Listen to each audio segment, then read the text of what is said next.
Ross Bernards goes on adventures for a living. I'm a adventure and outdoor lifestyle photographer. That's what I do for a living. So my job depends on me finding unique and cool places. The Colorado photographer and canyoneering expert often finds himself in some of the most remote spots in Utah. When a middle of nowhere place southwest of Moab found itself in the middle of an international monolith mystery last week. I wanted to go out there and try light painting with my drone. On Friday, Ross made the several-hour trek out. They ended up with the monolith all to themselves for about an hour for nighttime pictures until some other visitors came walking up. There's four of them. Two of them stand back, two of them walk forward and walk up to the monolith and start pushing on a little bit. And then one of them turns to my friends who are a little bit further up the canyon next to it, where I was a little further back, and said, hope you got your photos. And then just gave it a couple of big pushes and it like just leaned over.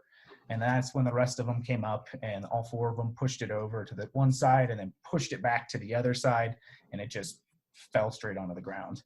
Just like that, Ross watched the monolith that captivated and mystified people across the globe topple over.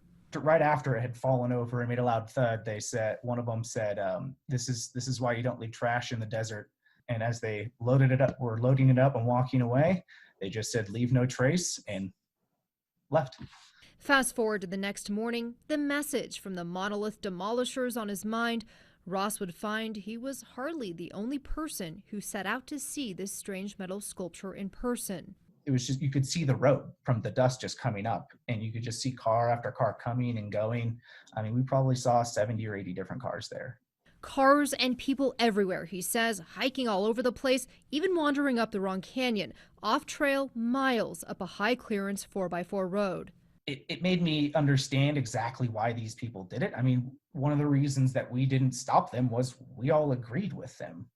For someone who says he practices leave no trace, an expert only in expert terrain, he's glad it came down.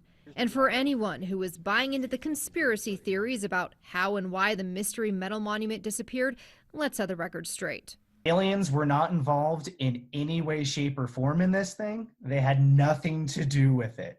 Nor was it some secret government project. None of that had anything to do with it. It was clearly an art piece by someone. An art piece with a wild whirlwind week, now part of the desert's past.